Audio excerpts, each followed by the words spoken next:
Hi friends, today வந்து பார்த்திங்கன்னா நம்ம சேனலில் என்ன டாபிக் வந்து டிஸ்கஸ் பண்ண போகிறோம் அப்படிங்கிறது உங்களுக்கு தெரிஞ்சிருக்கும். ஸோ வாங்க நம்ம லேட் பண்ணாமல் டைரெக்டாக வந்து டாபிக்குள்ளே போயிடலாம். அதாவது நம்ம சேனலில் ரெகுலராக நம்ம கண்டினியூவாக வந்து பார்த்திங்கன்னா ஒரே டாபிக் தான் டிஸ்கஸ் பண்ணிகிட்ருக்கோம், தந்தலை மலை.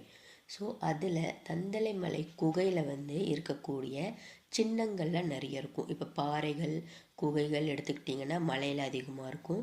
அப்படி மலையில் இருக்கக்கூடிய சக்தி வாய்ந்த தந்தலை மலையில் இருக்கக்கூடிய குகைகள் மற்றும் பாறைகள் கூட வச்சுக்கலாம். அதில் இருக்கக்கூடிய சின்னங்கள் பற்றி சித்தர்கள் கூறிய விளக்கங்கள் தான் பார்க்க போகிறோம்.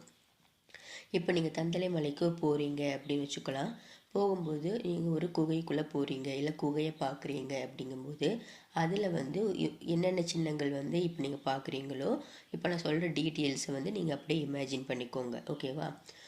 இப்போ பாறையில் வந்து இல்லை குகையில் வந்து திரிசூலம் இல்லை மூவர்ண சின்னம் இருக்கும். அதாவது திரிசூலம்னு மேலே இருக்கு தெரியும். திரிசூலம் மாதிரி ஒரு சின்னம் வந்து குகையில் இருந்துச்சுன்னா இந்த சின்னம் வந்து எதற்காக வந்து பொறிக்கப்பட்டது அப்படின்னு சித்தர்கள் சொல்கிறாங்கன்னா, இந்த திரிசூலம் இச்சை, கிரியா, ஞான சக்தி இந்த மூன்றையும் தான் குறிக்கிறது. அதாவது குகையில் வந்து திரிசூலம் அப்படிங்கிற அந்த சிம்பிள் இருந்துச்சுன்னா அங்கே இருக்கக்கூடிய அந்த சக்தி மையம் வந்து தபஸ் வட்டம் நடந்த இடம்தான் இது அப்படிங்கிறத காட்டுறதுக்காக. இது வந்து முருகப்பெருமானுடைய வேல் சக்தியோடு இணைக்கப்படுகிறது. ஸோ திரிசூலம் பொறிக்கப்பட்டது அந்த சக்தியில் தபஸ் வட்டம் வந்து நடந்திருக்குது அப்படிங்கிற அடையாளத்தை வருங்காலத்தில் வரவங்களுக்கு சுட்டி காட்டுறதுக்காக திரிசூலம் வந்து அங்கே வந்து பொதிக்கப்பட்டுள்ளது. இது வந்து வேல் சக்தியுடன் வந்து இணைக்கப்படுது டைரெக்டாக. ஓகேங்களா? அடுத்தது ஸ்பைரல், அதாவது சுருள் வடிவ சின்னம் அப்படின்னு சொல்லுவோம். இது ஏன் வந்து இருக்குது அப்படின்னா, பாறையில் இல்லை குகையில் இந்த சுருள் வடிவ சின்னம் வந்து நீங்கள் பார்த்தீங்கன்னா அதற்கு என்ன விளக்கம்னா, இதுதான் வந்து குண்டலினி சக்தியினுடைய எழுச்சி.